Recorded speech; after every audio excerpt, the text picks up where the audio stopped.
Hello and welcome to this exploring session, and today we are looking at some fragments. We're looking at fragmentary plays going back to somewhere in the 13th century, leaping forward 300 years to the 16th.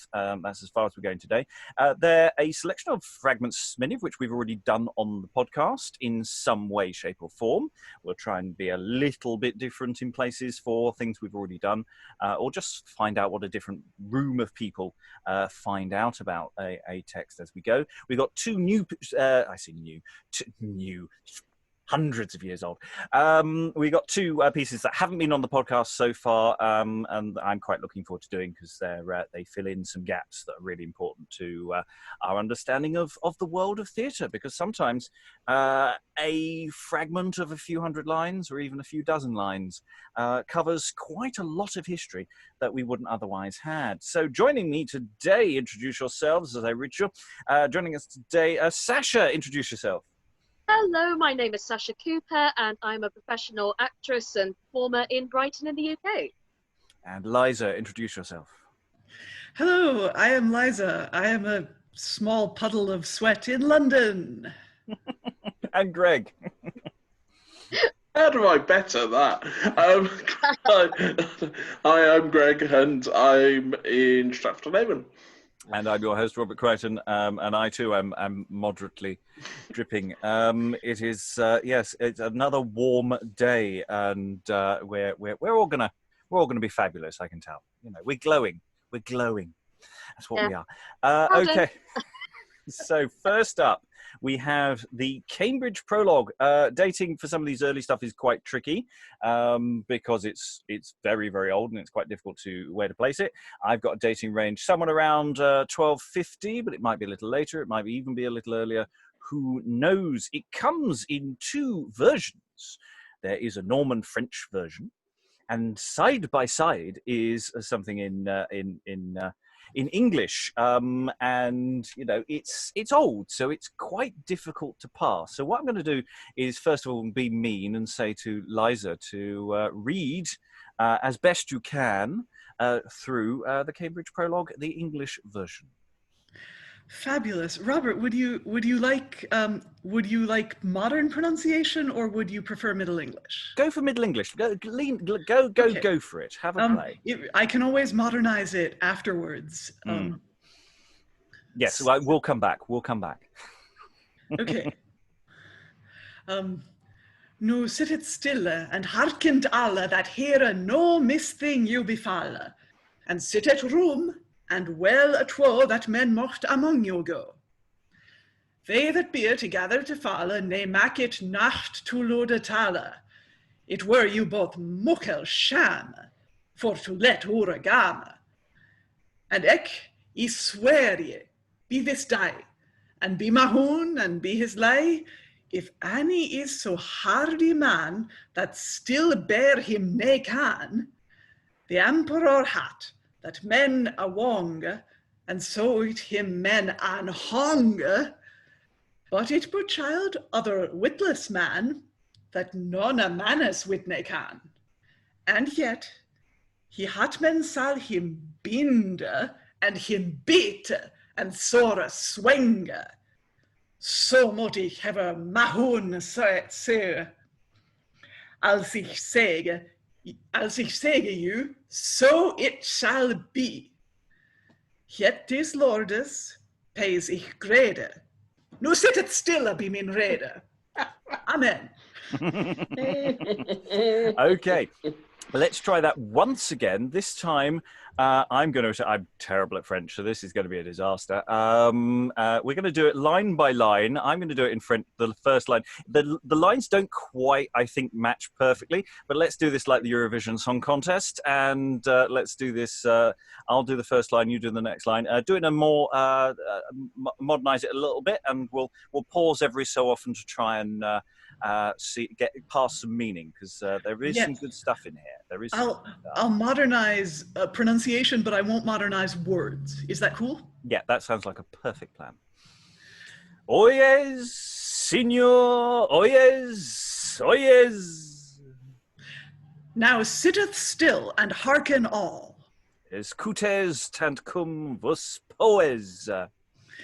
That here no misthing you befall. Escutes ben pour ostre honor. And sitteth room and well into. Le ban de nostre empereur. That men might among you go. Right, we'll just pause there because I may have. I think I probably run ahead of you already in meaning.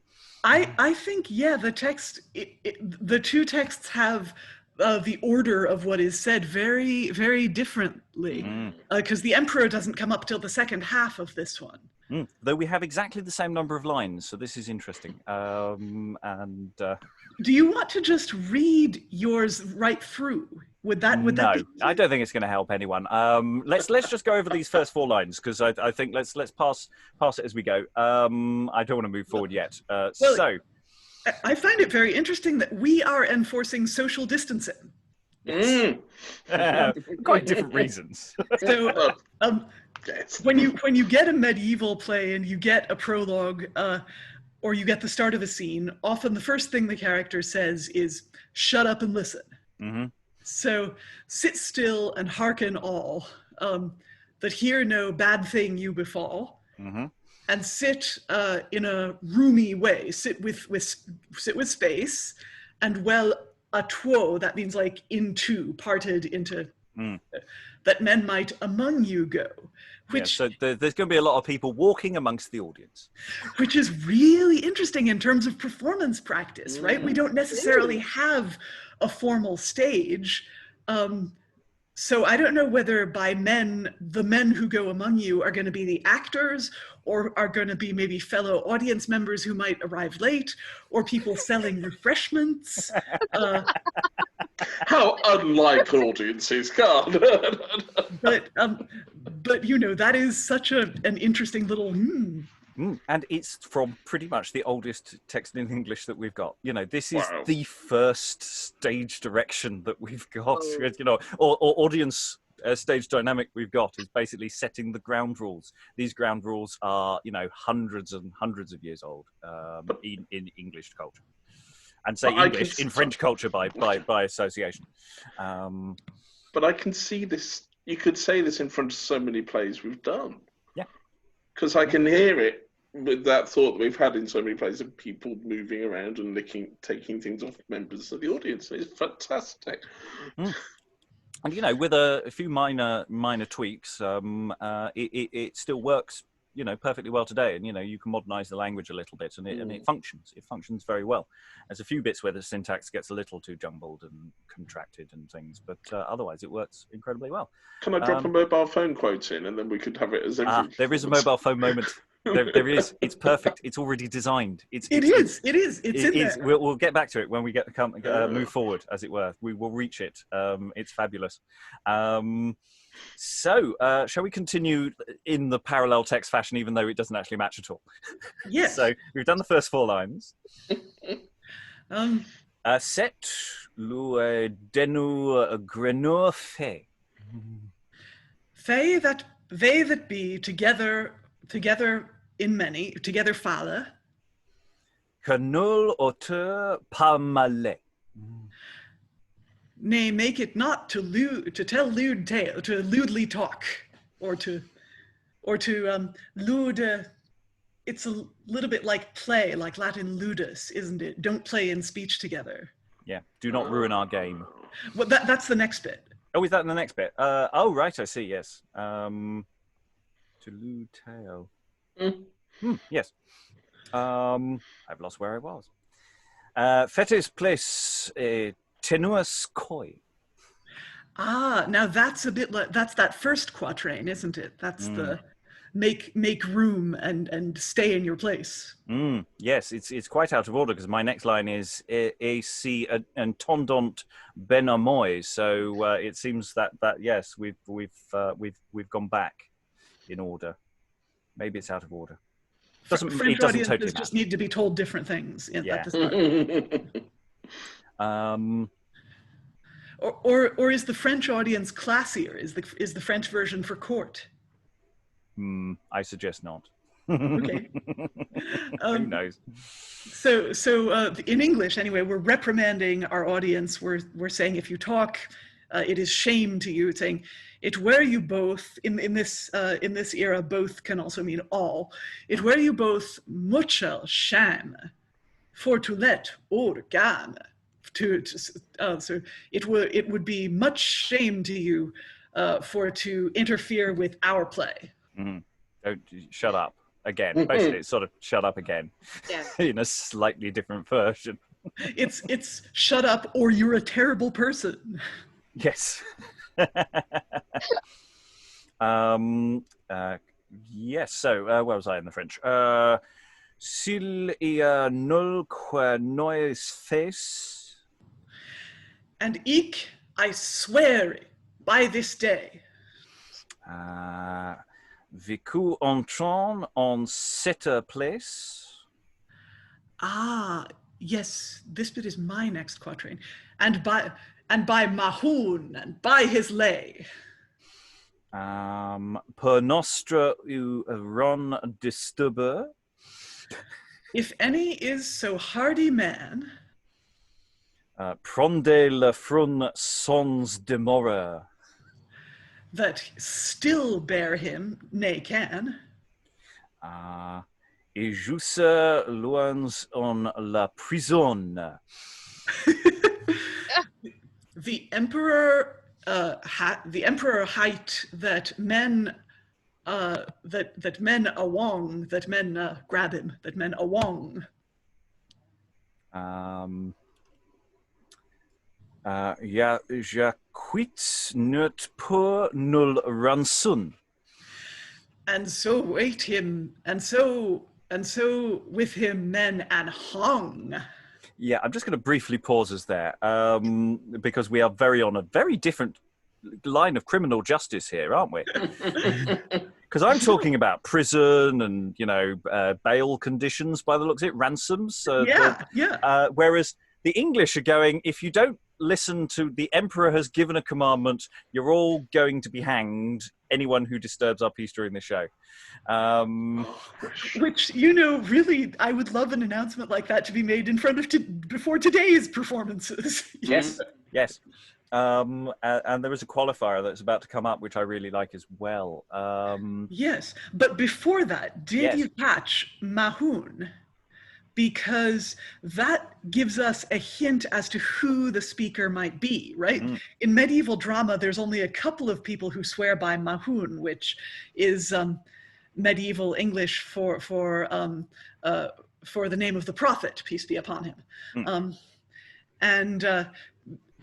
It must be stressed that the medieval English don't mostly, unless they are scholars, do not know who Mahoun is. Yes, he's just the name of, as far as they're aware, he's the name of the god of characters who in this canon are considered to be evil people, yes. Which says nothing about believers in Muhammad right now. It's not about them. It's just about the medieval English mindset, which was not an enlightened one. Yes, that is the one element of this text I would slightly tweak for today. But yes, I know what you're about to say, so say it. About who this person might work for, perhaps, is a better way of putting it. Yes, so swearing by Mahoun in medieval drama is associated with King Herod. So it could, and often King Herod also has a page or an announcer who could to form a sort of comedy double act with. So it could be any person who works for Herod in a Herod play. But this is also part of why the audience is being threatened with such extreme violence, is that the character making this speech is not necessarily a nice person. Mm. And it probably also is why the audience is being told to shut up so often, because it was traditional to boo King Herod and all his little wizards. Yeah, the emperor's going to come on, and we're going to use this as an opportunity to make a really extreme front of house announcement. And you just know that goes down so well with an audience. I've gone out with a sledgehammer before a show saying, anyone whose mobile phones go off, there we are. That kind of announcement always gets a laugh, always gets a giggle. which is lovely. Okay, there's a little. Any additional thoughts before we finish? Because there's a little code. There's a little exception to this rule of mass slaughter of the audience coming up now. And I'll just go a couple lines back so we get the section. If any is so hardy man that still bear him nay can, the emperor hight that men awong, and so with him men unhong, but it be child or witless man, that knowness man's wit nay can. So yes, if children can make noise, and anyone who's neurodivergent can also make noise, and they will not necessarily be brutally slaughtered. So it's quite an inclusive setting.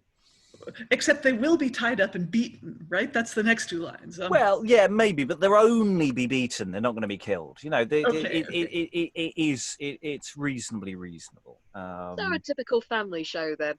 Yes, and yet he that men shall him bind and him beat and sore swinge.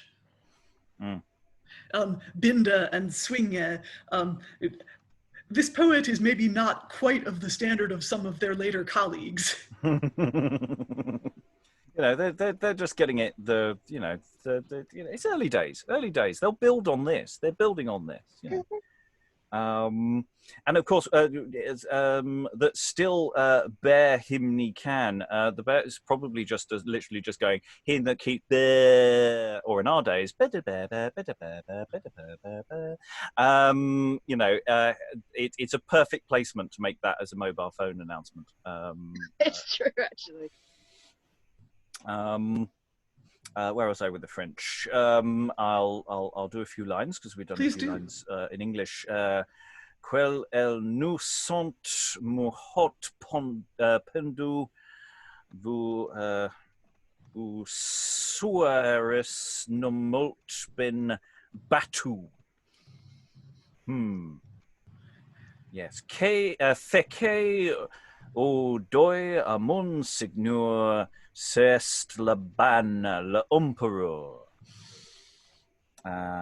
So similar things still going on there in slightly different things, but it's less aggressive. It seems definitely less aggressive. But you probably don't have a clue what any of that meant because I said it so badly. You still get hanged. You still get hanged and beaten, right? It rhymes pendu with battu.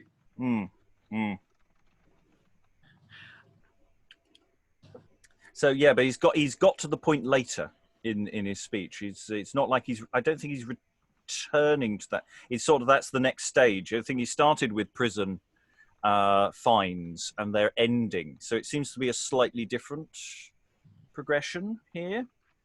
Whereas with this, it's you go straight to hanging, but then there might be other punishments slightly further down the scale in the English. Okay, we've got 4 more lines, I think, of the English, and I think I've got 4 more of me. So let's do English first. I think that seems one after the other seems better. So last 4 lines of English. Yes. So ich moet ever mahun see. Als ich sage you, so shall it be. So it shall be. Yep. And yes. Yet these lordes, payes ich grade, nu sittet stille, be min rede. So basically returning to the beginning. Or saying, yet to these lords for peace I plead, now sit still by my reed, by my counsel. Amen. Amen. Amen. I pour que sis son commandement fet siramut in nagelment se met mahun eo ne regard que nul me turn de coard. So that tells me. Sorry, did I? Is No, that the end of your go text? Am I treading on you? Mm.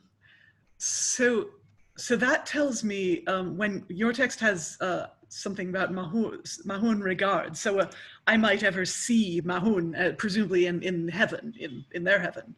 And the English text has, so ich mot ever Mahun so, S-O-E, which could mean follow.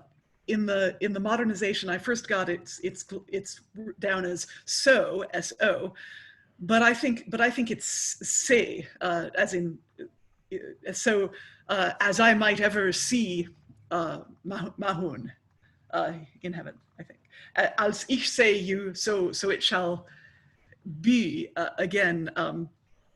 So it shall be. So it rhymes. Yeah. It's a good opener. I'm really fond of it. I'm really fond of it. It really is. Yeah, and it's all purpose. You can, you don't have to have it connecting to the play too much. Don't have to have a Herod. You just, the stage manager rather than the emperor will do perfectly fine. Any additional thoughts on that before we move on to our next fragment? Okay, this is more of a game for all the family rather than just me and Liza. This is the Shrewsbury Fragments. Again, similar sort of dating. It could be in the 13th century or around 1400. It's slightly difficult to be more precise than that. I have read varying accounts. In the script that you've got, these are not proper translations of anything in Latin. That I literally I just whacked into Google Translate about 2 years ago, so I haven't even passed it since, having actually spent some time trying to learn Latin. I'm not very good at it still.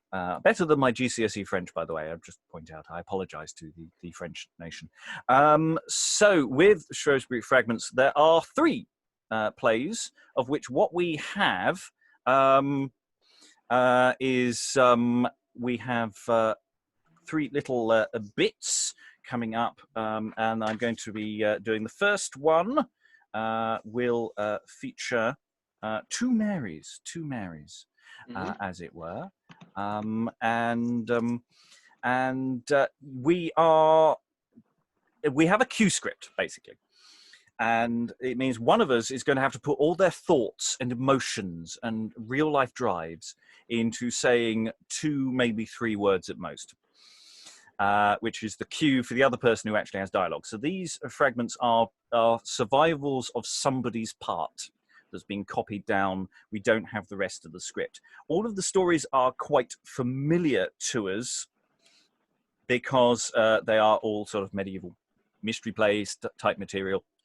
So the first fragment is going to be a shepherd's play that we have here, and the pastors today.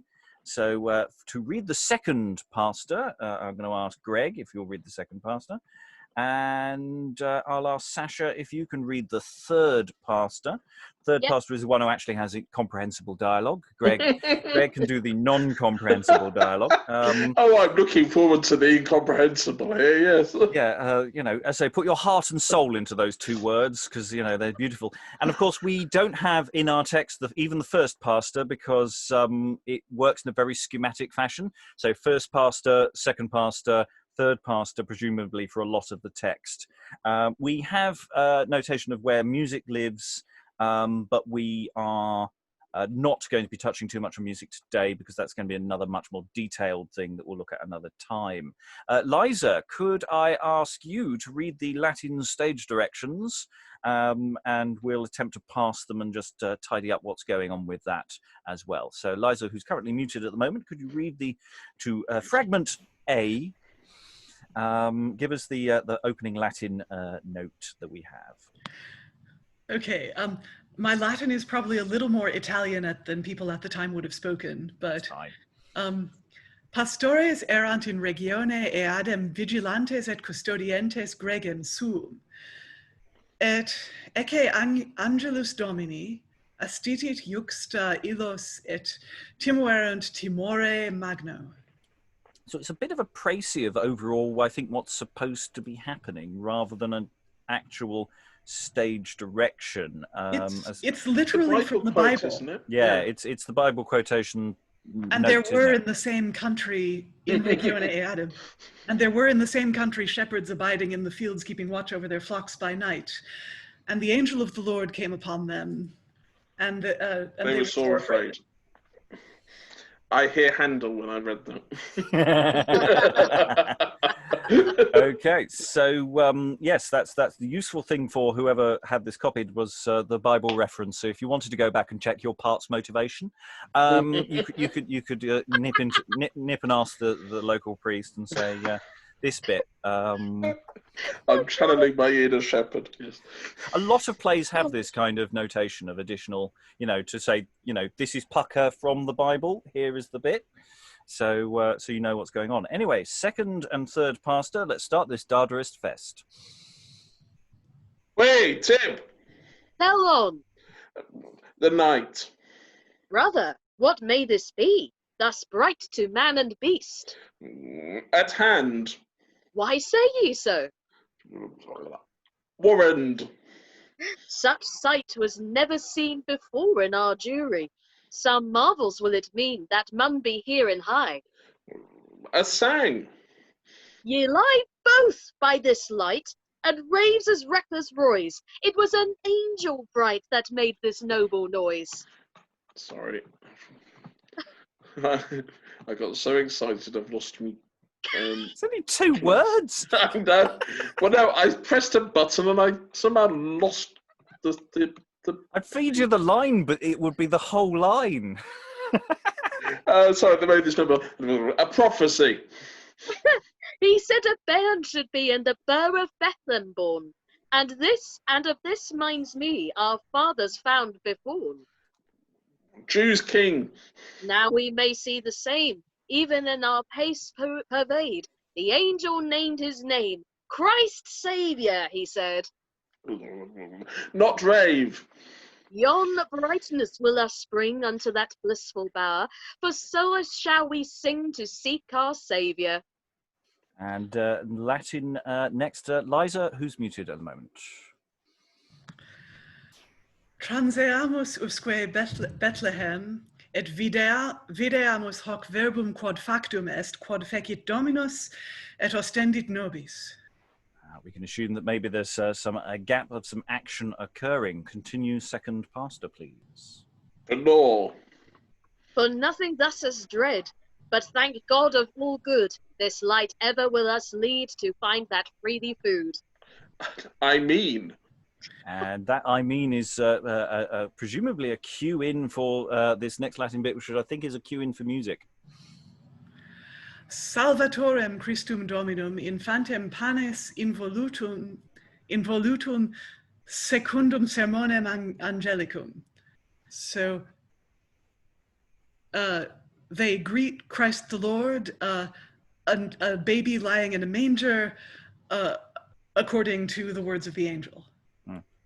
And I say, I suspect that there is a music cue that goes in there. Hence the fact that second pastor is cueing in someone who then doesn't say anything. I could be wrong. Answers on a postcard. Third pastor, however, now has a moment. Oops, sorry. A look to me, my lord dear, all if I put me naught in praise. To such a prince without an peer have I no presand that may please. But lo, a hornspoon have I here, that may harbour 100 peas. This gift I give thee with good cheer. Such dainties will do no disease. Farewell now, sweet swain. God grant the lifing long. And that's the end of fragment number 1. There's a lovely moment there in that speech. I have a horn spoon may harbour 100 peas. What a gift! What a gift! No matter what the play is, the shepherd's gifts always make me tear the hell up because they give him the nicest things.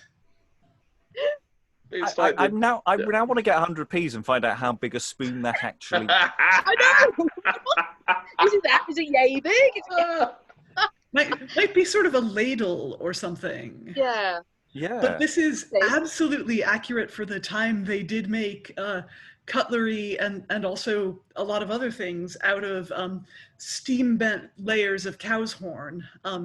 Cow horns, if you have one that's been sawn off of a cow, the cow may well be still frolicking around. They do saw off cow horns for safety, but it's made of many layers like an onion, and you can steam them apart, and then you can steam bend the layers into whatever shape you want, and then they'll cool into shape. And it was essentially as durable as plastic cutlery, and a lot more biodegradable. So it has all the beats that we'd expect from a shepherd's play. Surprise at the beginning. Well, hello, really, isn't it? Then surprise at the angel, and then here is the gift. It has all those beats, but of course we don't actually have any of the bits in between. So it's a bit sad. It's always a bit sad when you do a fragment. You see the potential. We found one delightful line, which makes me happy. Any additional thoughts on the shepherds? How did you find second shepherd there? Yes, I desperately want to see the rest of this. I know we can't, but sadly lost to history. But the nice thing about fragments is it also gives us an opportunity. Maybe we should write our own dialogue, fill in the gaps. It is, I believe, it has been done actually with Shrewsbury. I have not, as of yet, rootled it out. We're going to go on to fragment number B, please. We've got two Marys. Once again, we haven't got the first Mary. We only have Mary number 2 and Mary number 3, and we're off to the resurrection. It's quite a. We've kind of missed a lot at the birth. I was going to say, what happened there? And now we're doing the second birth. So it's quite a leap. What? Medieval fast forward. Yeah, absolutely. So third Mary, who I will ask Liza to read this time, and second Mary, who I'll ask Sascha to read. We weirdly don't quite have a cue in for the third Mary, who actually starts speaking, so maybe it's an entrance line. The opening of the text doesn't really help us. It just tells us that this is the beginning of the this particular thing on the resurrection after the Passion. So it's sort of, you are your own beginning, as it were. And there are all sorts of various things we can pause as we go along. So you can ignore probably any of the translations of Latin because they're probably deeply unhelpful. So let us begin. Third Mary. Heu, redemptio Israel, ut quid mortem? Pain. Alas, he that men wend should buy all Israel, both knight and knave, why suffered he so for to die, sith he may all sickness save? Heu, cur ligno fixus clavis, fuit doctor tam suavis. Heu, cur fuit ille natus, quid perfodit eus latus. Is aught. Alas, that we such bale should bide, that sudden sight so for to see, the best teacher in world wide, with nails attached to a tree. Alas, that ever so should betide, or that so bold man born should be, for to assay our Saviour's side, and open it without pity. And all three say, Liza, if you'll do the all three. Iam ecce, iam properemus ad tumulum, unguentes dilecte corpus sanctissimum.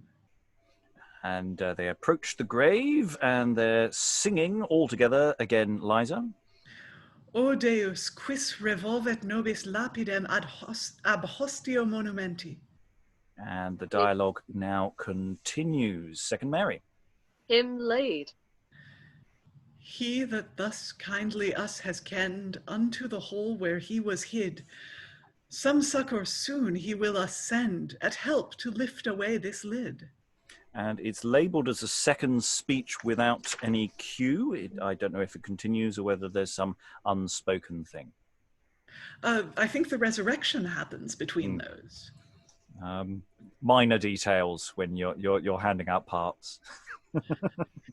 Alleluia shall be our song, sithen Christ our Lord by angels Stephen shows him as man here among, and is God's son, highest in heaven.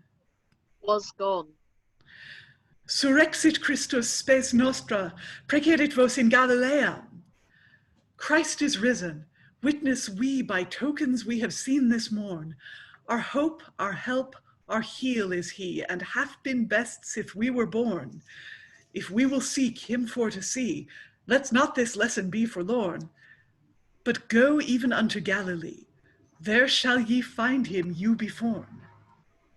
And again, that is the end of the fragment. There's some really nice beats in there that I really like. I mean, I think that the little bits of speech about, you know, what has happened, the suffering, there's some really nice stuff in there. And the question of where music goes and how that all functions together is one that we'll be able to unpack at the future date.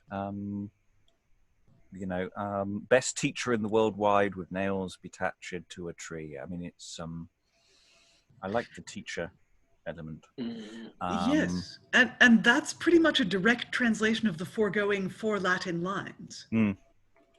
So it's nice that they're available for all members of their audience, which is good. Any additional thoughts on this little thing? We're doing quite a few resurrections at the moment, so this is all we've touched on a much later liturgical text, and we're hopefully going to look at another late auspices unknown resurrection play. No, there's too little to go on. Well, it hits the beats that the other resurrections hit, but it hits them much faster. Yeah. And I do wish we had the parts of presumably the other 2 Marys, or at least the second Mary. I mean, I'm presuming that if the speech headings are second and third Mary, there must be a first Mary.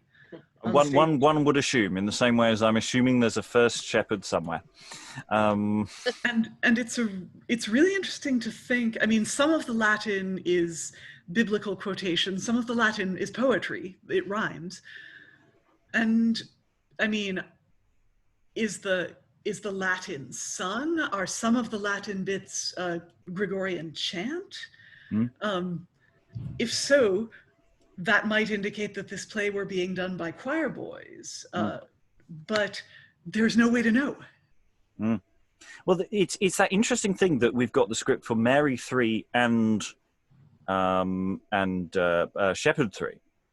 You know, is there a certain logic? You get to play all the 3s. You know, is there a weird logic to this? I don't know. I mean, it's interesting. Yes, it's a question. Could we put a name to which Mary this is? You know, we've got quite a few names available.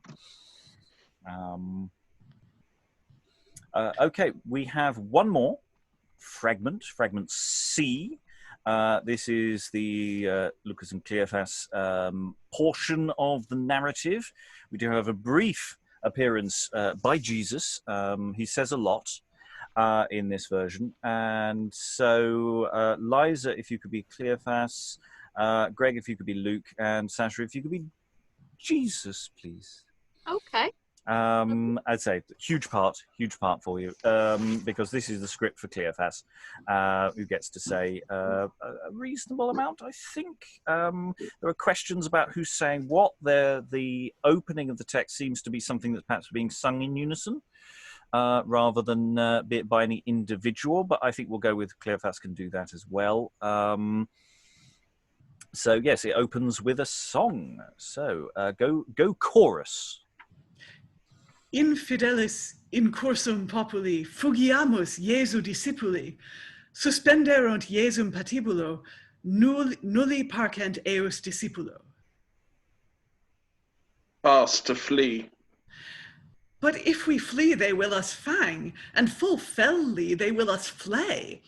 Again to Emmaus will we gang, and fond to get the gainest way, and make in mind ever us among of our good master as we may, how he was put to pains strong, On that one that he trusted on, him betray.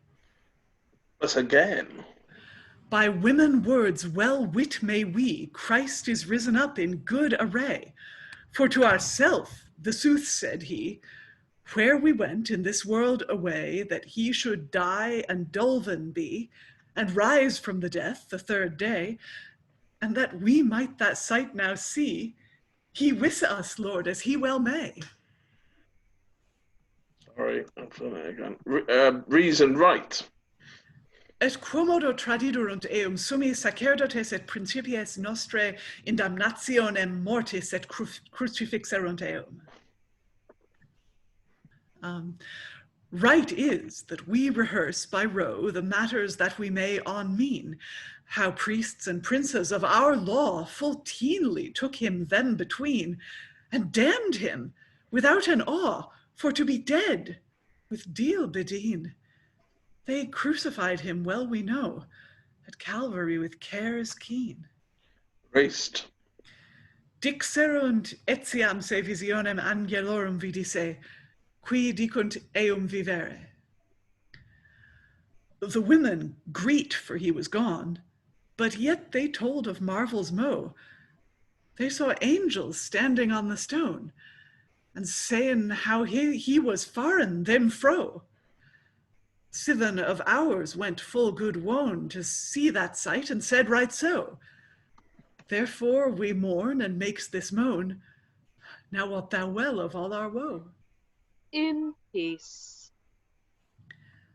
Mane nobiscum quoniam advesperacit et inclinata est iam dies. Alleluia. Right. Amend our mourning, master dear, and fond our frailness for to fell. Hark, brother, help to hold him here. Full noble tales he will us tell. Lent. And good wine shall us want none, for thereto shall I take intent. He went. Went he is, and we nay wot how, for here is not wit left in his stead. Alas, where were our wits now? With woe now woke we, will of red. Our bread. Our bread he broke, and blessed it.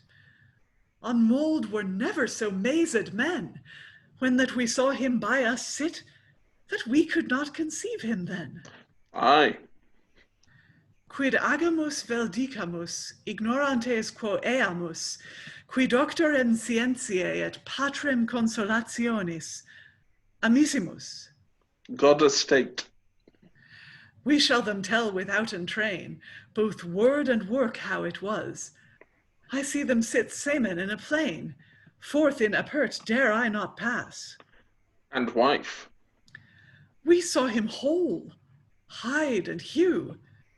Therefore be still and stint your strife, that it was Christ full well we knew. He cut our bread without a knife. Gloria tibi Domine, qui surexistia mortuis, cum Patre et Sancto Spiritu, in sempiterna saecula. Amen. And that is it. Though slightly more chunky. Now, there are several caveats I should throw in. We can't be absolutely certain which of the two it is. It is presumed it's that way round, and I presume there's someone's gone into it and checked in the Bible who said what, or who was more leaning on one way or another, or the, other plays in comparison. They sometimes speak at the same time, usually in Latin, but I wasn't going to try and do that on Zoom. And again, there's all sorts of questions that about where music lives in this, because there are lots of little bits of potentially music-y stuff. Any general thoughts about it all? We've got, obviously, Jesus has to disappear, appears and disappears at some point during this this narrative. I assume after he went, or just before he went, is when he goes. Just sad. Possibly. Because they're still sort of talking to him a few lines before that, aren't they? And going, he can stay with us. It'll be great. We'll have a party.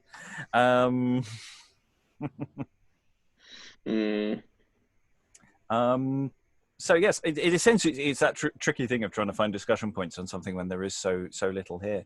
I think those who love Q scripts will always be delighted to find variations on how big your Q is. Yeah, these are very small cues. Yeah, Like you know, 2 you're getting words. one word at times, and you know, not even ones that directly lead into a rhyme for you or anything helpful like that. It's yeah, they're asking a lot. Mm-hmm. There are some corners in Cleophas's part, though, that do what medieval religious drama does best, which is take the spiritual and make it very, very, very human in a way that we today can still hear and relate to immediately, instinctively. That he should die and Dolven be, I love Dolven, delved, buried, and things like, if we flee, they will us fang. If we fly, they'll catch us. One that he trusted on, him betrayed. And then the wonderful detail of the bread. You know, he took the bread, he broke it, he cut it without using a knife. It's a miracle. Which is so nice. And the thing is, the women greet, for he was gone. Again, Scots. That's a cognate between Middle English and Scots, is greeting for crying. Yes, we have that in Dame Cyrith as well. The weeping dog is greeting. And they think of the stone, you know, we think of, I always sort of pictured the stone that blocked the grave as a very heavy stone in front of the grave, and the grave being like a hole in a hillside. But they see it as like a wellhead, a lid of stone that lies on top of the grave. And there were angels standing on it, which I guess in a lot of places in, you know, wells with stone lids on top to stop people falling in were pretty common at this time. Excellent. I promise we will come back to this with a little more detail, and especially to look at music, which does change the pattern of things. But I think that's probably it for the Shrewsbury fragments at this particular moment in time. We now have another prologue from about the same time, somewhere around 1400, possibly. Now, this prologue's slightly different. It's called the Durham Prologue, and it's a prologue that tells you the plot. Now, we had this with Pride of Life, where this particular thing, this is literally it. So we know the plot for a play. We don't have the play. It's a bit of a shame. I'm going to ask Greg if you could have a go at this. I think this one has been slightly modernised in places, so it's not quite as mean as the Cambridge prologue was. Peace, lordings, I pray you peace, and of your noisy stint and cease. Our game intellect and their cry impress for your courtesy. That we you play, it is no lies, good men circly. Our mirth we make of a knight, that in his time was bold and white, rich of rent, man mickle of might, proper and all pert. Swick hap gan fall that on him light, that put him to pervert. Done it again. Sorry, I keep pressing the wrong button. Oh. Put him to poverty. It's a put him to cruel poverty. thing. This Then plot. he sighed. Then he sighed for wonder sore that so rich had been before, and had nothing to live on more. His heart was full of grief. The fiend appeared until him Thor, as man as it's his mischief. He said, "Mad let be thy dreed, thou leave on me and my lead, and thou shalt have all that thee need until thy life's end."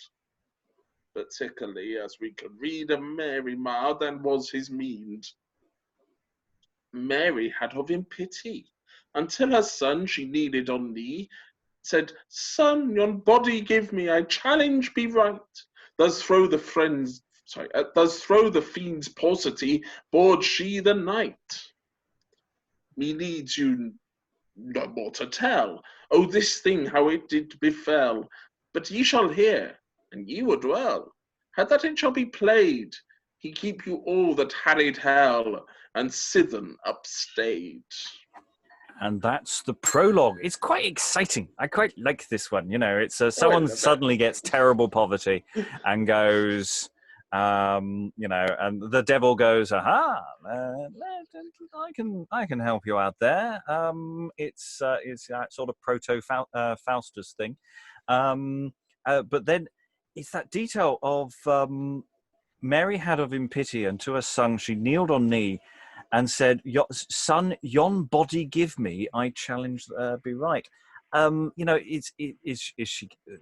Whose body is she getting? Is it give me a body on Earth so that I can go down and fight for this, or what's going on there? Because that has all sorts of weird potentials that I haven't really passed. Have we had a play? I'm getting flashbacks here to something we may have done before, where someone dies, wisdom maybe, dies and goes to hell, and the fiend takes them to hell, but then they pray to the Virgin Mary and she gets them out again. Or something similar of that ilk. There was a bit in Pride of Life at the end of the prologue, to the rest of the play, which we don't have, was he goes to hell and he has to pray to the Virgin Mary for intercession, and we assume he is saved. This seems much more physical in the real world, but then maybe it's not. Maybe it's saying that after he dies. I think yon body is the knight in the last line, is someone that she got out of hell. Yeah. Like superhero style. Well, yes, that's the thing. Is I want her to come down and fight the fiend before hell. The way I see it is the fiend comes and tends to get take money, and she literally goes, "Give me a body, suit me up." Down she goes, kicks the demon into 7 shades of a next incarnation, and then goes back and I just want to do it that way because that just seems fun. I'm not suggesting for a second that's what the text is saying. Agreements, disagreements, other thoughts. It opens in a very similar way to Cambridge, so you know it's that template of "shut up, everybody" is well established. Maybe this was someone's only part, that's why it survives. You know, you can be prologue. Here we are. We've copied your words out. You don't even need to learn it. It'll be fine. Just say it. It's a great. Yeah, I'd be happy with that if I got that as a part. I'd be like, yay. So again, we don't have the play. We just have this improv team time. Sascha. Oh no, I was just going. Yeah. Okay, where's the play? Yeah, that's all we got. I do like the insistence on truth. What we play is no lie. Oh yeah, it is no lies. Yeah. I didn't mean to cut you off, Sascha. Sorry. No. Not much to cut off. Although, yeah, where was it? I saw it a moment ago. Yeah. Oh, I know what I was going to observe. It was the poverty aspect I wanted to pick up on a little bit, because what's interesting is, again, there seems to be another common thread, and I think I've seen this again in quite a few previous plays. It's that sort of observance of rich, poor, keeping distance again. Only this one seems a lot more aptly put here, I think. Yeah, well, also that the poverty is something that's going to draw you into, you know, the possibility, you know, that's, you know, you're not in a good place, therefore demons can get at you. And that's saying, if you're poor and someone offers you wealth, you're not going to ask whether they're Satan or not. When you should. Yeah. Snap the old hand off there. Yeah. So I wonder, did he go to hell, or did Mary just get him out of temptation? That's why I'm wondering what the moral is. Is it about moving you away from temptation, or is it saving you after the fact? And that I Either way, you can still have a kick-ass battle between Mary and a demon. I think that's got to happen. I want to see it happen. Yeah. Yeah. I feel this is a dance piece, actually. This is how I see this, is that rather than trying to create a text, you have this is the prologue, and then maybe you still have bits of this during the narrative dance. That's how I see it. Count me in as choreographer. Okay. You heard it here first. Okay, any additional thoughts on Durham? The prologue, not the place. What? Great for getting your eyes tested now. Greg, what did I say about pushing buttons too soon? Yeah. Okay. I've got one more thought. That maybe this play was played on Easter Saturday, because of the last two lines. He keep you all that harrowed hell, which is traditionally what Jesus did between dying and getting resurrected. He went down to hell. Yes, because nobody knows what to do on Easter Saturday. He went to hell and he got all the good people out who had been there because there was no way for them to be redeemed before. He went to hell, got everyone out. He was like demons. Nope. So he keep you all that carried hell, and Sivan, and afterwards upstayed, and afterwards rose up. Yeah. Absolutely. Yes, I like that. Okay, we're going to move on. We're going to jump forward another approximately 50 years in time. We're into the 1450s, somewhere thereabouts. By this point, I should point out we do have other plays emerging and are about. We've passed Castle of Perseverance, that sort of whizzed us by. We haven't done that in the reading group yet, but we have got other medieval texts increasingly.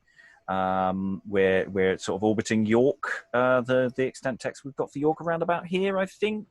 A lot of the other plays are later in date, so this is, but it's still we don't have a huge amount of material that survives. Now these are two extracts. The Reynes, is it Reynes or Reynes? I've always got Reynes myself. There are two extracts. They're both quite good. No pressure. The first is known as a speech of delight. It isn't quite a speech. It's a little bit of dialogue as it starts by potentially two unknown characters, but for this we're just going to do it as one unknown character. And then the personification of delight. I'm going to ask Sascha to read delight, and I'm going to ask Liza to be the unknown person they are talking to, who's possibly a bit of a stick in the mud, might be the best way of putting it. So the unknown character, Liza, is on stage. Enter Delight. Lo, here is a lad light, all fresh are you plight, gallant and jolly. Will ye know what I hight? My name, sirs, is Delight. I hope not, full holy. Holy, quoth she, nay, let be. By Christ it accordeth not with me. But sport, mirth, and play, me rejoiceth for to see the world's wonders and vanity, therein delight I. For me semmet it is to delight, to behold the firmament light, the course of stars to ken the sun with his beams bright, the moon, how he refuseth the night, the planets in her circumference ren. The skies in her colour rate the thirks sluddies of clouds black. This rejoiceth me above. Then of the earth delight I take, to see the Florent woods their leaves shake, the rivers running by, therein diverse fishes move. I see these high hills, where is the wholesome air beneath, the redolent meadows with their flowers fair, the thick mists, how it ascends in the valleys of the corns like air. I see diverse fowls to the woods repair, there sweetly singing me metal amends. I see in these gay gardens, where wholesome herbs spring, their parades, the pomeroys, the vines that sweet fruits bring. The red roses and the lilies white I see in the great sea there, ships ever sailing. Also, how it ebbed and flowed and fishes therein swimming, the waves how they walter, and see the quail fight. In the hoar heaths I see the hare start, the forant deer hunted, the buck and the hart, and the swift greyhounds run, The fox hunted with hounds in the great covert, the swift flight of hawks, the fowls revert, the falconers running through thick and through thin. Also, I am greatly delight and in fair course. Also, I am greatly delight and in fair course swiftly runand, in harneys glittering bright.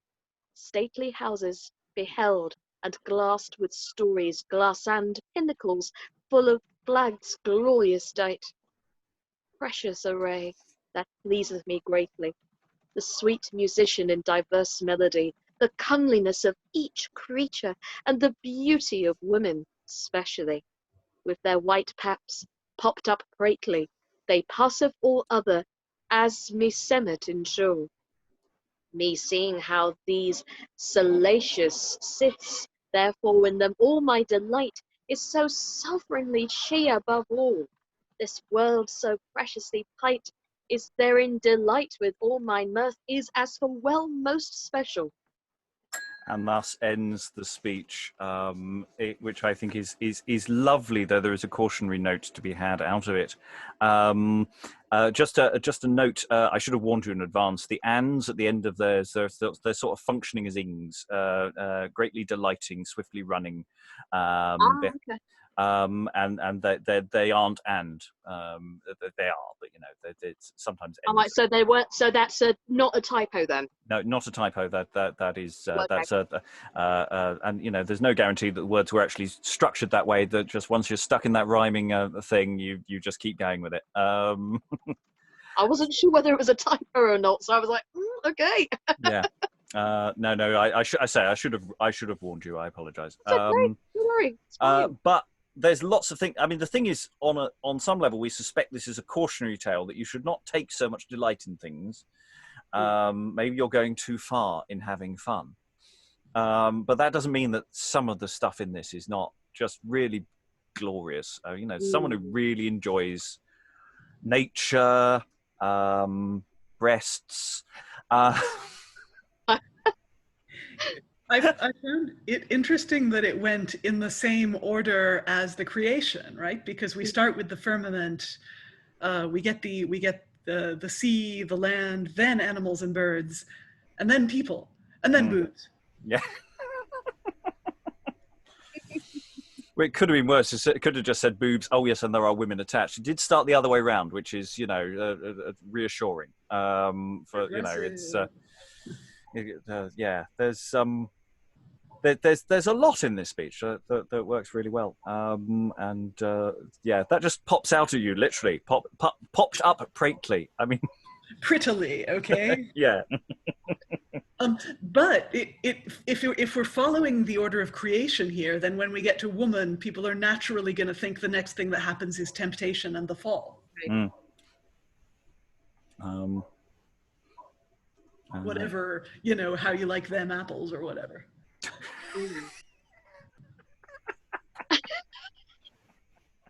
I was going to say something completely different there, but I won't. I think, to be fair, Liza's opened the door. If you want to go for it, it's fine. No, definitely not for this channel. No, I'll put it this way. All I will say is, in a toned down version, depending on which sex you cast, this could go either way. Well, I mean, the text is obviously going for a young lad, you know, sort of apprentice-style figure who obviously is out and about and having fun. Of course. But of course, how we cast it is irrelevant. Or for that matter, considering it's a fragment, who cares about the context? I mean, you could actually remove the opening gambit and just go straight into "I like things." Yeah. But you do wonder, actually, as well, just by looking at it. It's not just if you were to put it in a modern context and you were to, say, cast a woman in this role, say you were to, you know, you could actually then not just look at, you know, the Christ's creation here. We're also looking at, in fact, as I read this text, I kept thinking of the crossovers between Christianity and paganism here at that point. It could easily be the goddess saying this. And in fact, again, it could be going way off topic here, but the Book of Aradia talks about creation in a very similar fashion to this that we've just read as well, albeit a lot more focused on a lot more imagery, but the basis is very similar to that. I don't know why, but it just reminded me very much of that and how the two cross over. Very interesting. Any additional thoughts? Because we've got one more fragment from this document to do. I have one more thought as to what might have happened next. That we end with, you know, the world is beautiful. And we can't argue with that. The world is beautiful. Creation is beautiful. All these things the person mentioned are amazing. But if this is a morality play, it's the Middle Ages, fun is illegal. And what you have to do is have your mind on the next world, is probably what some other character is going to come back and say at some point. Or Delight is going to find out the hard way. Yeah, going to go too far. They always do. They always go too far. That they all. Now, to give us some... We had a lot more fun writing this speech than they were going to have writing the next bit. Yeah, we now have, having done prologues, we now have an epilogue. And this is, again, I'm quite happy to put this in every single play I ever do because it's such a wonderful... wonderful speech. Not leading you at all there. Greg, I'm going to ask you to do this this closing epilogue to the play. Now, just remember, you haven't done much rehearsal on this, so it'll be fine. It'll be fine, okay? Just apologise profusely, constantly. Be great. Now, worshipful sovereigns that sit in here in Sith, lords and ladies and franklins in Fey, with all manners of obeisance, we recommend us right pleasantly to your persons that present be in play, and for your suffering silence that ye have kept this day in playing of our play without any resistance, daily we thank you with might as we may, and for your laudable listening in good audience that we have had this day. And if we have passed any point in our playing or moved any matters in our saying that should be to your persons displeasing, we beseech you report it not away, for truly our intent was well to do, and if any fault be there found in it, it is our negligency, and short time advisement cause it also. For little time of learning we have had sickly, and every man is not expert in eloquency to utter in his matter gaily unto your audience, wherefore we beseech you of your great gentry the best report of us in our absence. In every liker place, sovereigns all in same, ye that are come to see our game, we pray you all in God's name to drink ere ye pass. For an ale is here ordained by a comely assent for all manner of people that appear in here this day unto our holy church to the increasement, or that exceedeth the costs of our play. Which gives us so many structural points about where the play is coming from. It's a fundraiser. It's a church fundraiser. There is an ale attached, so it's all to raise money and make a profit. This is a very important tradition in local playing, and it's the fact that he's just full of so wonderful excuses. I just love this man. Oh my God! I want that speech in every play we do. It is so useful. I mean, it's just I just love the fact it's you just can imagine looking over your shoulder. Every man is not expert in eloquence. We haven't had much time. Yeah, we haven't had any time. Which actually, considering I hadn't read any of these, was actually wonderful because I was going, yep. And I know he's of course telling them to go to drink for the ale, but it's just the way it comes out. We pray you all in God's name to please drink something and forget everything that's just happened. Oh, dear. Oh. Liza. Small language thing that yes, he talks about drinking, but I'm not sure that ale is literally only ale the drink. That at this time the word ale can mean alia, it can mean game or affair. So when they talk about ales, they might just generally mean a festival. Oh yeah. It's, and that might be a sort of wider thing, like a church fete, I guess, to raise money for the church. Yes, though there will also be ale. But I also love the mental image of this person just gritting their teeth the night before they go on, when like Walt from Two Houses Over hasn't learned his goddamn lines. I'm sorry, we didn't have much time to memorize this. Walt is kind of crap, but Absalom was in the stocks. Sorry. Yeah. And it's just your suffering silence. Yes. It's like he's saying, please bear with us, or otherwise I'm going to go insane here. I'm just saying the lines. If you didn't enjoy it, don't tell anyone. Yes. Don't give us bad reviews. Yeah, just bear with us. It's okay. It's fine. Type ye not sarcastically upon ye Twitter. Oh, God. It also reminded me of the artistic director coming out at the start of a play going, look, we just haven't had much time to rehearse, guys. This is like the dress rehearsal. It was just... Oh, dear. It's also, you get sometimes at really odd moments sometimes if you're watching a play. Have you ever watched a play where you've had somebody, you're watching part of a play, it then all of a sudden stops, and no reason whatsoever it stops, and then the lights come down and the voiceover comes out, ladies and gentlemen, would you mind please bearing with us whilst we try and find out what is the situation? Please remain in your seats. and then a few minutes later it's like, ladies and gentlemen, the role of Mr. Sweeney Todd will now be replaced by Jason Donovan, who we had to race in, especially just coming off stage due to an accident that occurred on set. It's almost like the medieval version of that in a way.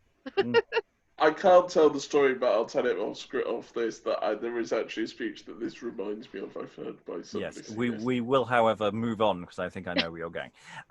So, or do I not? Do I not? No comment. No comment. Okay, we have another very, very short fragment from about the same time. That is the Ashmole Fragment. It is a very short speech. I will ask Liza if you'd like to do this one. It looks like, again, it could possibly be a bit Herody. We shall see. Very, very short. This is all we got.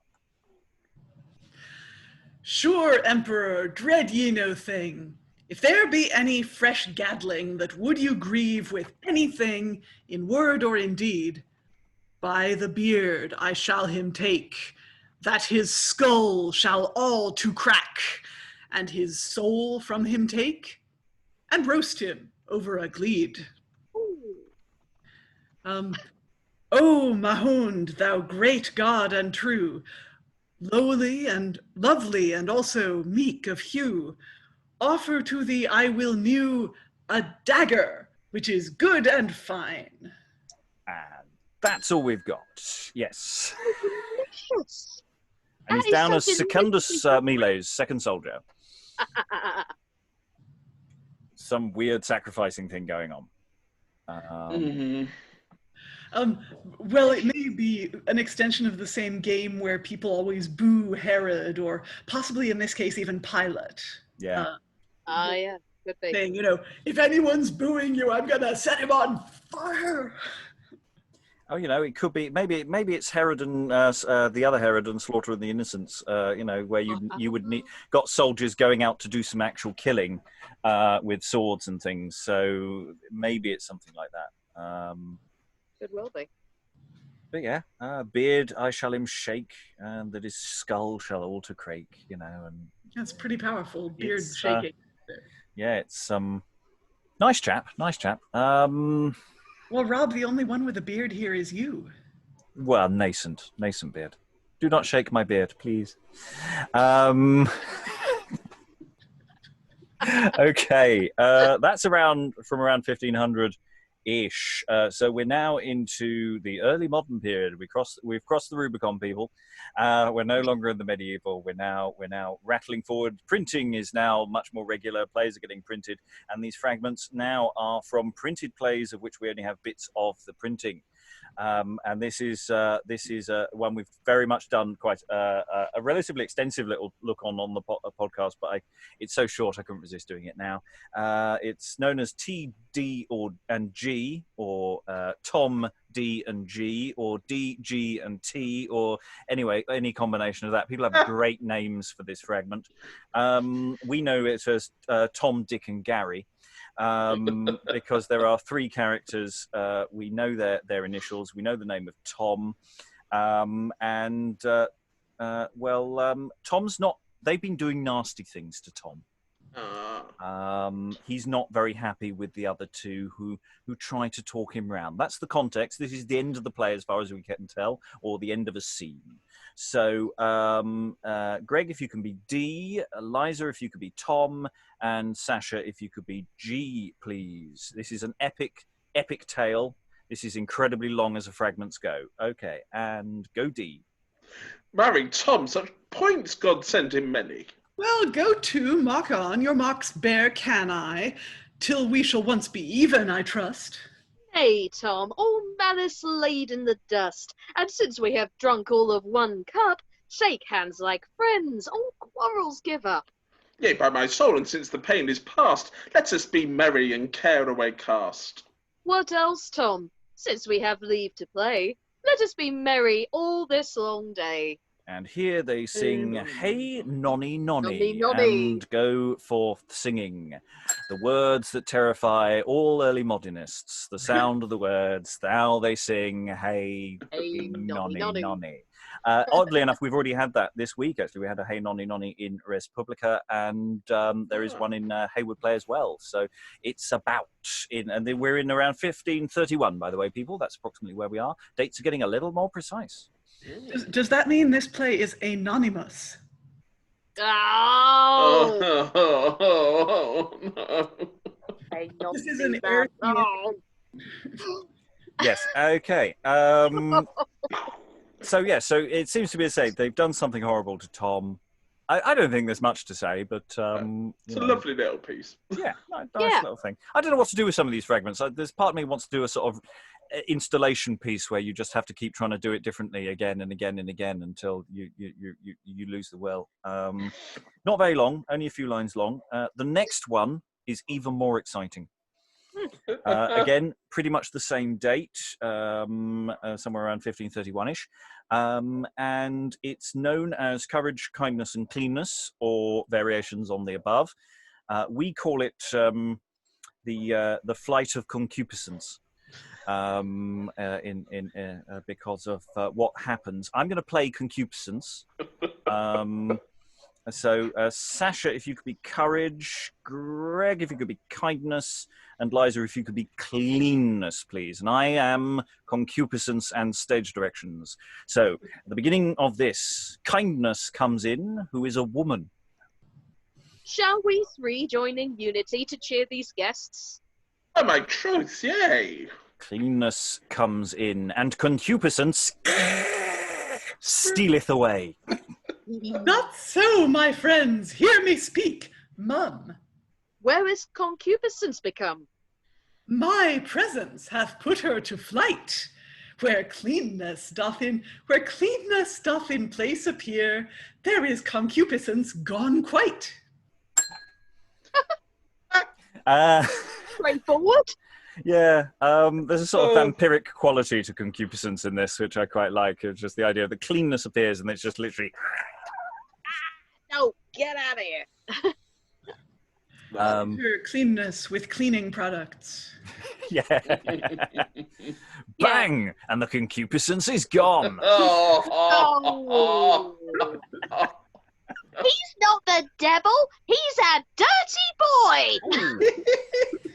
I really love that fragment because it's just so random. Oh, it's beautiful. Okay, we're getting to the next thing. So we're jumping forward about 20 years. This is dated to around 1550, and this is called Detraction. Now, I've not done Detraction before, so we're going to go through this with a little bit of care. We'll probably wind the session up after Detraction.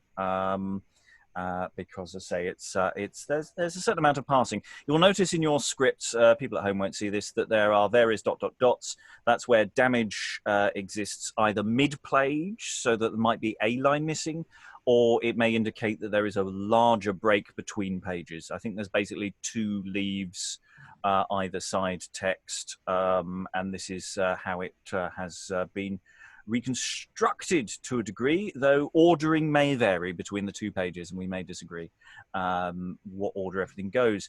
I'm going to say, Liza, if you could be Detraction, who opens, we think. Probably that's Detraction, that we don't have a stage, any speech prefix for that.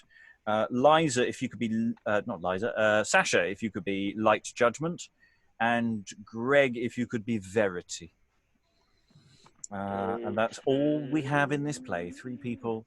And I have no additional data, because apart from going through the text and generally assessing its structure, I have no real knowledge of what's going on. So we're saying this opening with Detraction. Who knows?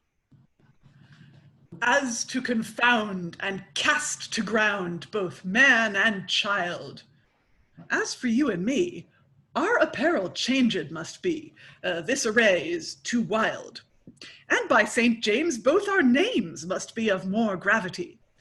Ye shall be called Wisdom, and I, by my halidom, Reformation will be. For many times detraction pretendeth correction, by sad direction to reform ill, and yet there is but dissimulation to obtain his own will. For ere it long be, hither will come Verity, for to see true justice. Our saying then must be how he is over the sea into the land of Frise, and so shall take his way straight over to Savoy, and so forth to Boheme, and from thence to Germany, and so come home by Italy, heretics to reclaim. I'm just going to pause us there before we go to another person's dialogue. I quite like the ripping thing. We might do the ripping thing. Don't know how that's coming across on the mic. If it's doing terrible distortion, tell me and I won't do it again. It did okay there. So yeah, there's 2 bits where it's unclear precisely whether there's missing bits or anything. The first little chunkette is very much, it's the game of I am now pretending to be somebody else. Reformation, again, around 1550, someone talking about Reformation. 53, we've got Res Publica, which we've been doing this week, which we had a lengthy discussion about the meaning of Reformation at this point. Yes, it's a vice, detraction, pretending to be wise, to be wisdom, and giving out names to everybody else as well. Reformation. Detraction, someone else pretends to be wisdom. Oh, no, you should be wisdom. Oh, right, I see. I'm Reformation. Your Reformation, yes, sorry. So somebody else is wisdom, your Reformation. And so I'm guessing maybe this play isn't very happy about Protestants? Maybe. Well, if it's 1550, then it might... the concept of Reformation might not be the Reformation per se. It might just be there needs to be some reform, which at that point, there's a lot of problems. If it is 15, I've got a date of 1550. It could be later, it could be earlier. I don't know enough at this stage. They're awaiting the coming of Verity, who's coming to see Justice. Justice, they're going to say he's over the land in the land of Frise. I think.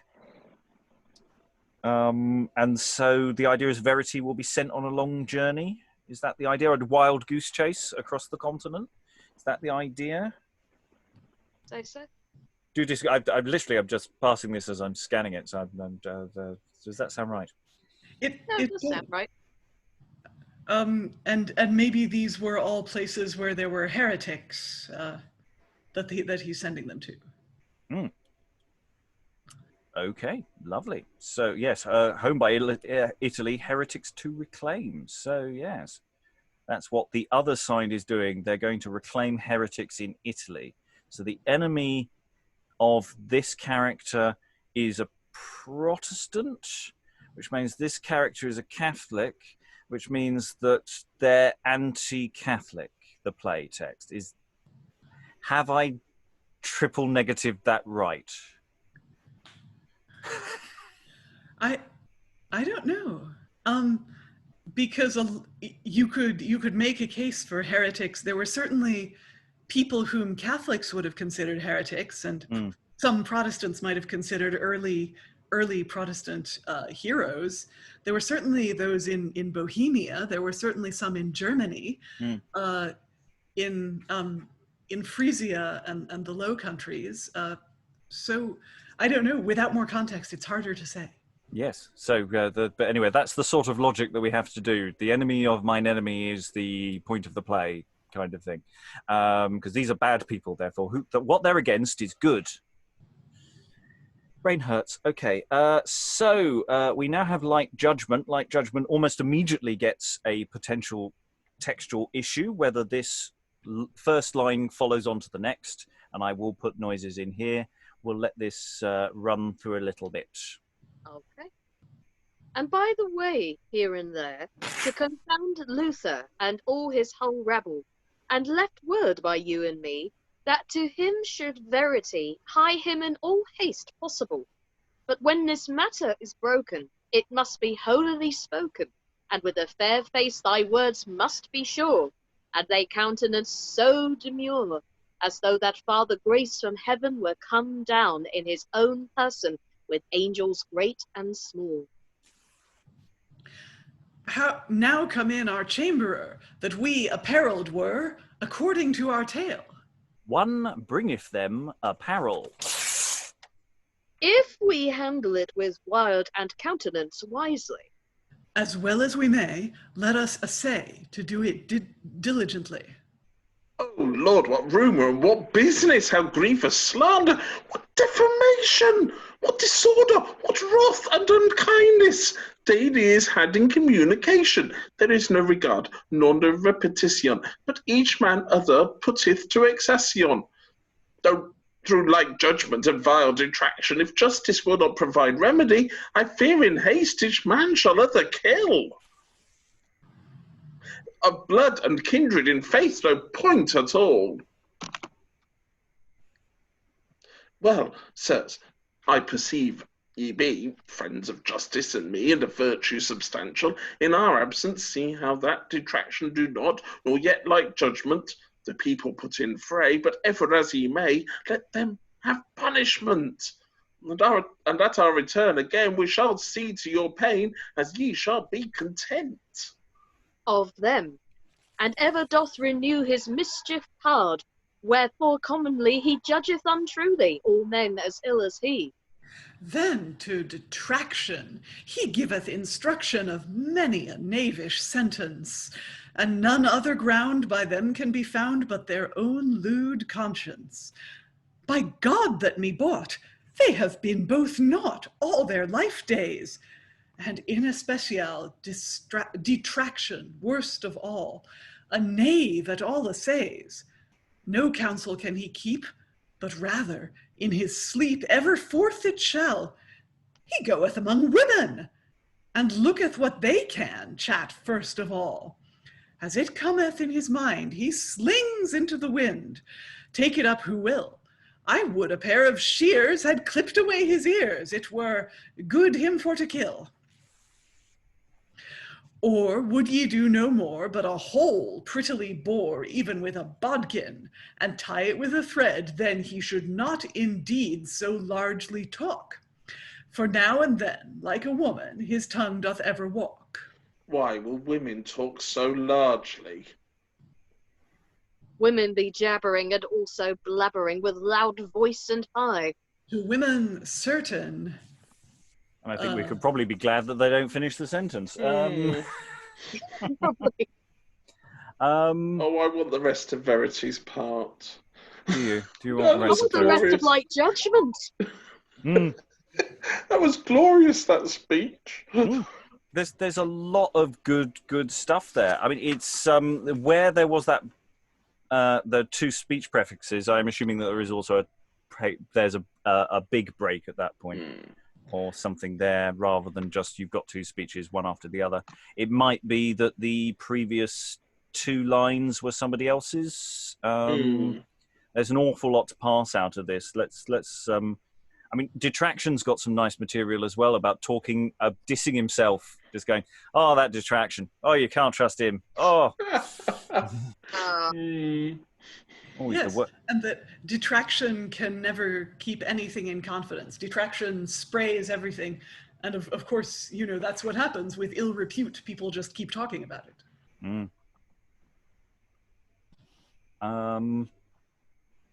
Yeah, there seems to be a break after one bringeth them apparel. You know, that they're doing the changing routine, and then we're straight into the Verity sequence. Did we get a gender for Verity?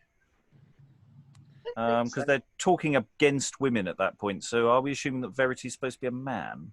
To him, Light Judgment says, to him, as in justice, justice left word by you and me that to him should Verity hie him in all haste possible. Although you never know with a modernization like this whether it's a transcription of a hem or, you know. I think I don't think I've actually modernized very much. I think I've kept this pretty tight, and I don't think there's actually that much here that is likely to be wrong in that particular moment. I could be wrong. I will be going back, and because as I say, this is very much a first look at this.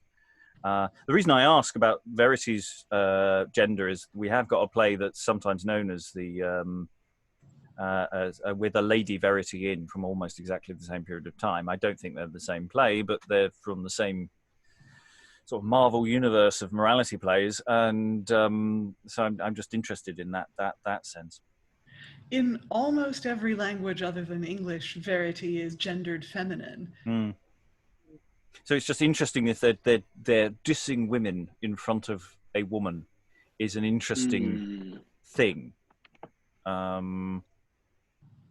Maybe she's being, you know, if it is a she, why will women talk so largely is more feeding rope to hang them with, rather than a genuine inquiry.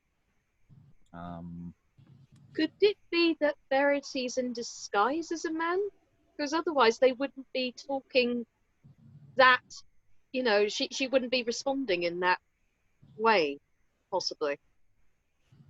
I don't think so. Because it's not the kind of thing we get in other plays where that level of everybody's pretending to be somebody else. I mean, that would be quite a bold move. I'd like it. That would be interesting. I don't know if Verity by their nature would be capable of disguise. That's true. Can truth tell a lie?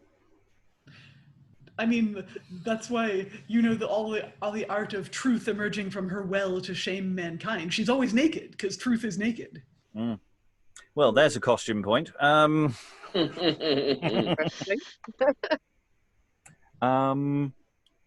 We never see Justice, but Justice... I mean, we don't know what's happened to Justice. I mean, in the other play with Lady Verity, they literally kidnap her and, I think, throw her down a well. So, you know, it's a bit more violent.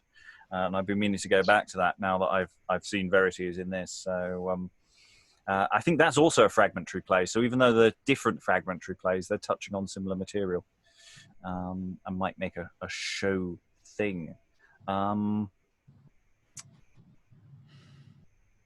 Any additional thoughts about this particular one?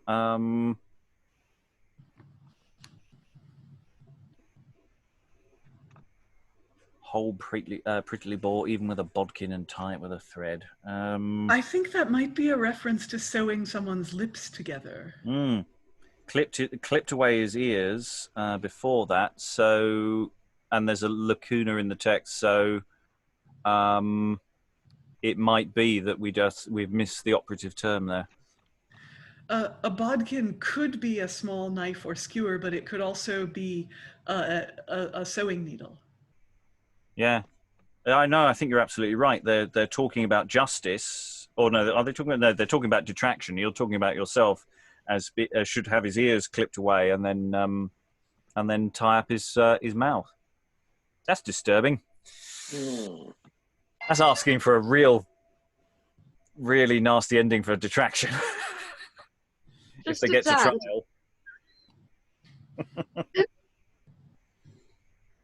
trial.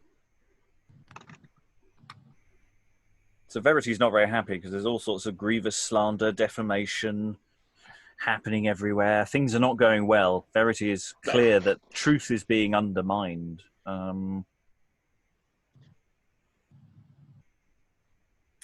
Yes, and like Judgment's first speech, by the way, here and there, if we assume the speech is complete and that isn't actually a lacuna, and by the way, here and there, to confound Luther and all his babble, and left word by you and me,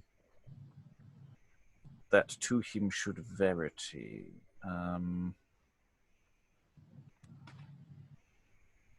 To confound Luther. So they're talking about justice confounding Luther. So if justice is confounding Luther, that makes... Oh, yeah, that makes the play Catholic. Am I right? I think so. So that must be the heretics that they say justice is going to reform. Yeah. So that's, yeah, they're on an away trip to do that. Or that's what they're saying. But they're saying that, that would make sense. So maybe it's a bit earlier. Maybe it's than that. I will do a little research now that I've got a sense of what the hell's happening in the play. I find it very difficult to do research until I actually know what's going on in the play, because then I don't know where to hang my hat on, and I find this exercise extremely helpful. So we've reached the middle of the 16th century, where there are more fragments from around this time. There are some earlier fragments we haven't done. There aren't quite so many what you'd call fragments later on.